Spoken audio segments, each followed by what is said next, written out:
dia punya anggota itu tidak keras, lembut sejak lepas itu kan dia seolah macam baru meninggal, dia baru meninggal.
Guru di SD Batu Putih. Pada pendapat saya, Ustazah Farida ini seorang yang sangat berkomitmen dan banyak memberi motivasi kepada guru-guru. Dia ini sebenarnya tidaklah yang sehat, tapi dia setiap hari jadwal dia padat ke sana ke sini, dan selama beberapa bulan, hampir setahun lebih juga lah mengenali Ustazah Farida. Dia memang prihatin. Bila dia menegur, dapat rasa kasih sayang seorang ibu. Kita tidak rasa, kalau saya sendiri tidak rasa dia tegur, dia macam seorang pentadbir. Dia lebih menegur kepada macam seorang ibu, tegur untuk memperbaiki kesalahan anaknya. Dan Ustazah Farida ni kalau dia berkomunikasi dengan kami sangat mesra, suka bersedekah, dan yang saya tahu dia sangat suka tanam-menanam. Saya mendapati Ustazah Farida ni seorang yang sangat menjaga kebajikan stafnya. Jadi dia selalu bertanyakan tentang permasalahan yang ada di kalangan dan cuba menyelesaikan secepat yang mungkin. Dia tidak berlengah dalam sesuatu isu, terus membuat tindakan. Okey, secara peribadi, perkara positif yang kedua saya tengok pada Farida adalah dia seorang yang mempunyai perwatakan yang lucu. Dia sangat disenangi oleh semua pekerja, selalu membuat satu situasi yang positif dan tenang. Jadi semua orang yang berada di sekitarnya tidak berasa stres dan sentiasa tersenyum. Itu adalah satu perwatakan menarik dan positif yang ada. Assalamualaikum dan salam mesra semua penonton. Bersama dengan saya lagi Brad Sam di dalam channel itu. Hari ini Brad Sam beruntung sebab diberi peluang untuk menemubual seorang insan yang bagi Brad Sam hebat. Kenapa dikatakan hebat? Sebab banyak yang Ustazah Farida ni uruskan dalam satu masa. Yang merupakan seorang DB, seorang penolong pegawai, seorang pengurusi persatuan, dan yang paling kata orang mencabar juga menabur khidmat kepada masyarakat, khususnya di Kinabatangan dan di Sabah ini. Jadi saya sebagai permulaannya boleh saya kongsikan tips macam mana Ustazah ni boleh menguruskan semua benda itu dalam satu masa, seolah-olah ada 5 badan dalam satu masa. Jadi macam mana? Terima kasih kepada Sam sebab memberi peluang kepada Ustazah pada hari ini. Kongsilah beberapa tips bagaimana saya boleh mengatur mengurus rancang dalam satu masa. Kadang-kadang saya pergi ke satu tempat, ada 5 tempat, ada 5 program, ada 3 program yang bermula daripada tahun 90-an sebenarnya. 90-an. 90-an saya pada masa itu sebagai guru biasa, tapi pada tahun 94 saya sudah turun keadaan 1. Tapi dalam masa yang sama saya juga guru papa di masjid. Jadi maknanya kalau siang itu di sekolah, kalau malam di masjid. Selain pada itu Sabtu dan Ahad daripada 90-an tuh ya, saya sudah mula untuk kepada masyarakat terutama fardu kifayah. Akhirnya pada tahun 2017 tercetuslah ide untuk menumbuhkan Persatuan Muslim. Sebab saya pikir betapa pentingnya persatuan ini pada masa ini, dan muslimah kita pun amat memerlukan satu organisasi, satu persatuan yang kuat. Dan alhamdulillah pada hingga sekarang ini kami ada 61 cawangan. 61 cawangan seluruh Sabah. Seluruh Sabah. 61 itu minggu lalu baru daftar di Kampung Hibah Hujung. Dia ada mengikuti program Ustazah di Masjid Al-Jihad dan mereka terus masuk kumpulan muslimah lah yang ke-61. Jadi pertanyaan tadi, bagaimana saya mengatur betapa banyaknya program dalam satu hari mengikut sebenarnya hati kita. Kalau kita boleh, kekuatan saya ialah Allah Subhanahu Wa Taala. Saya boleh pergi ke satu tempat itu dengan izin Allah. Itulah Allah yang memberi kekuatan kepada saya. Itu sebabnya banyak yang bertanya nih, bagaimana Ustazah kadang-kadang daripada Sonamak pergi Kami Garam, daripada Segaliud pergi Batu Empat. Sebenarnya semua itu adalah daripada hati sendiri. Ya. Jadi yang saya harap sokongan daripada masyarakat dan juga kesehatan. Kalau Ustazah sihat, dapatlah bergerak. Kalau tidak sihat, apa boleh buat kan? Tapi alhamdulillah setakat ini, walaupun saya tidak berpasiat, saya boleh menjalankan takwim seperti yang dirancang, kecuali masa PKP lah. Masa PKP itu banyak sekali aktiviti yang dapat sudah ditangguhkan, dan insya Allah selepas PKP ini dalam masa ini oleh kerana dibenarkan 60 orang boleh berkumpul untuk ceramah aktiviti, alhamdulillah muslimah dapat dijalankan dengan baik. Pada masa saya di PPD pula, begitu juga masa itu saya pegang jawatan sebagai peluang pegawai pendidikan Islam dan juga kaunseling.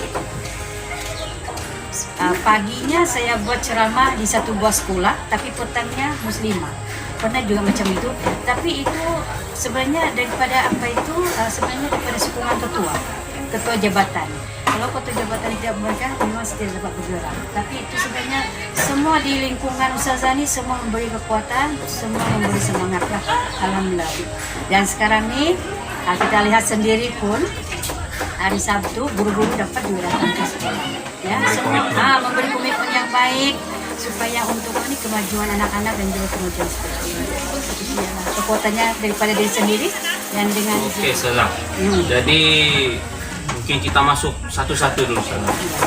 Pertama nih, pengalaman pahit manis Ustazah semasa menguruskan organisasi. Sebab biasanya organisasi ini banyak juga cabarannya.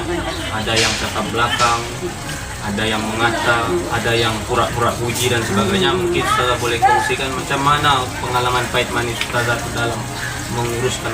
Bermula daripada tahun 94 saya sudah menjalankan seorang pentadbir sekolah lah, pendidikan 1, dan memang banyak cabaran lah, terutama pada masa itu sekolah saya ada 54 orang, ya 54. Memang banyak cabaran. Ada yang mau fitnah, ada memang yang datang ke bilik saya terus memanas macam itu kan. Tapi saya anggap semua itu adalah satu cabaran dan kita tempuhi dengan keadaan yang sangat baik. Ada ketua cakap, jangan bergaduh. Itu yang saya ingat, jangan bergaduh, jangan rendahkan orang, jangan mau fitnah. Biar kita difitnah, jangan kita fitnah orang. Jangan orang sakiti hati kita, jangan kita sakiti hati. Jadi sampai sekarang saya pegang itu nasihat dan juga peringatan daripada ketua saya yang dulu. Ibu bapak saya pun macam gitu. Kalau orang jahat sama kita, jangan kita jahat sama orang. Ya. Jadi alhamdulillah ada satu perkara yang paling menyedihkan lah, di mana saya difitnah dan akhirnya ada beberapa lah yang memberitahu dan memberi nasihat supaya jangan sampai ke puncaknya, ya. Saya tidak mau teruskan lah, tapi alhamdulillah nampaknya kalau kita ini difitnah dan kita di pihak yang benar, insya Allah Allah akan bantu kita dimanapun kita berada. Dan saya nampak pun sekarang kejayaan itu nampaknya berpihak kepada kita lah, macam yang difitnah ini. Dan juga kalau kita sentiasa benar, sentiasa menegakkan yang baik, insya Allah Allah akan tolong, ya. Dan cobaan-cobaan itu sebenarnya banyak sekali cobaan. Kadang-kadang kan ustazah itu di sini aja bercakap, sebenarnya di rumah bukan juga macam begitu, macam begitu sebenarnya, ya. Tapi sebenarnya saya anggap macam mana coba kan, angin. Nah, kalau itu sebenarnya salah satu cara untuk pundim kita. Kalau kita layan, maknanya kita tidak maju, kan? Jadi saya macam anggap cobaan, dugaan itu coba macam ada orang cakap limpar belakang sajalah. Tapi jangan pula kalau ada orang tegur, kita ambil perhatian, mungkin teguran itu betul dan kita perbaiki diri kita sendiri, ya. Jadi cobaan-cobaan itu sebenarnya memanglah banyak cobaan kan. Macam susah saya itu suka aja itu mandikan jenazah. Sebenarnya dia itu mau hadiah sebenarnya tidak ada apa-apa. Itu sebenarnya semua yang cakapan ini kan memang banyak sangat macam menyakiti hati, banyak merendahkan kita. Tapi saya anggap itu pedulilah, kata yang macu, dunia si betul saja pula ya, macam itu yang mengubat hati bahkan. Jadi saya rasa insya Allah kalau kita di pihak yang benar, semua perkara yang tidak baik itu yang mudah-mudahan tidak berlaku kepada kita. Dan mudah-mudahan dakwah yang saya jalankan sekarang ini diridhoi Allah dan memberi keberkatan dunia dan akhirat. Oke, Ustazah. Jadi Ustazah ini banyak pengalaman dalam menguruskan jenazah, bukan saja bagi ceramah, dalam masa yang sama terlibat sekali menguruskan jenazah. Jadi sepanjang Ustazah menguruskan jenazah, mungkin ada peristiwa-peristiwa yang sangat manis yang Ustazah tengok, kata orang masa menguruskan jenazah ini Ustazah nampak tanda-tanda husnul khotimah, kematian yang baik. Mungkin Ustazah boleh kongsi. Panjang pengalaman lah kan dari tahun 90-an, tapi tahun 80-an lagi saya biasa ikut dengan ibu kan memandikan jenazah. Tapi yang sepenuhnya sekarang lah. Jadi satu pengalaman yang saya rasa memberi kesadaran saya sendiri dan juga boleh saya uar-uarkan kepada muslimah lainnya. Di mana ada satu jenazah itu, saya memang kenal, dia meninggal pada waktu maghrib. Sepatutnya kalau sudah bermalam tu jenazah, dia sudah keras. Tapi pagi itu saya diberitahu untuk memandikannya kan. Dia tunggu dia punya anak yang bapaknya nih, tapi saya bilang kasih mandilah. Jadi anak dia tinggal menunggu kan. Dia punya anggota itu tidak keras, lembut saja. Lepas itu kan dia seolah macam baru meninggal. Saya bilang, betul sudah meninggal sudah. Sedangkan maghrib itu dia meninggal, pagi itu dia masih macam panas badan, macam masih hidup. Itu baru satu. Sudah kami kasih mandi, datang haruman yang luar biasa. Ya Allah, saya bilang, tapi saya memang kenal kan. Ya Allah, ya Tuhanku, ini kayak yang memang pengalaman yang terlampau indah lah bagi saya kan. Lepas itu sudah datang haruman, sudah dikafankan, berpuluh dia punya dani. Sampai saya punya pembantu cakap, Ustazah kenapa itu?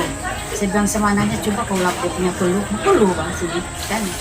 Anaknya lap, masih lagi berpuluh. Tidak berhenti. Maknanya saya bilang jangan kamu bising. Tutup saja macam itu. Saya bilang Ustaz. Terus saya balik ke rumah kan, alhamdulillah saya terjumpa betul-betul orang yang hati. Saya terharu dan saya jumpa dia punya kawan-kawan kan yang semasa pergi Mekah, semasa hidup berjiran. Memang arwah ini seorang yang sangat baik, tidak suka mengumpat, tidak suka bercakap yang tidak bagus. Dan salah satu sifat yang paling kita boleh contohi ialah dia terlalu taat kepada suami. Dia tidak pernah menengking, dia tidak pernah bercakap yang kasar kepada suami. Itulah macam sampai sekarang pun saya memang teringat-ingat keadaan dia punya jenazah itu, dan mudah-mudahan Allah ampunkan orang yang beriman. Ada banyak lagi sebenarnya jenazah yang saya jumpa yang luar biasa. Tetapi yang paling luar biasa ini yang Hajah satu orang ini yang memang saya kenal. Dan insya Allah untuk muslimah semua, apabila saya memberikan ceramah tentang pengurusan jenazah, mesti saya kongsi bagaimana jenazah yang macam ada masalah, ada jenazah yang sangat sedang kami urus, yang termasuklah yang macam jenazah yang macam Sukarni kan, minta maaf lah, saya tidak bersebutlah kan, memang haram. Walaupun 7 orang kami yang kendali, jenazah itu terlalu berat sangat. Sedangkan ada juga jenazah yang kami hanya 3 orang, tapi kenapa jenazah itu ringan? Sedangkan dia punya size badan sama. Kali saya tengok, saya macam insaf diri kan. Yang satu ini tidak pernah meninggal sholat. Yang satu ini apalagi sholat, sedangkan kelengkapan sembahyang pun tidak ada di rumah. Itu yang saya macam risik daripada anak dia lah kan. Jadi ini semuanya memberi teladan kepada kita, terutama kepada yang pengurusan jenazah ini. Saya memang banyak sekali pengalaman yang luar biasa. Ada satu masa itu kan, apabila jenazah itu sudah dimasuk ke dalam bilik itu kan, di dalam masa yang lubang yang diistinja itu kan, datangan lebah yang penyangat ini, penyangat banyak di dalam lubangan itu dan tempat kasihan itu. Terus saya ingat apa kata Nabi, buatlah sesuatu yang meringankan. Saya terus ambil air kan, saya tuang, terus baca salawat, baca Fatihah, dan juga fa inna ma'al usri yusra, inna ma'al usri yusra. Terus penyengat itu hilang. Jadi apa itu? Apa dia punya tanda? Apa tanda itu? Adakah jenazah itu seorang jenazah yang taat kepada Allah ataupun yang sebaliknya lah kan? Tapi semua saya ambil positif. Semua sebenarnya mengasih pengalaman kepada saya, pengurus jenazah, bila ini berlaku apa kau buat? Nah itu saya ambil positif lah. Sedangkan macam jarang berlaku. Kalau ada pula penyangat, tapi biasanya tiada. Kenapa jenazah lain tidak ada macam itu? Kenapa yang jenazah itu ada? Mananya memberi pengalaman kepada saya bagaimana mengatasi masalah yang macam begitu, yang terbuka mata, yang macam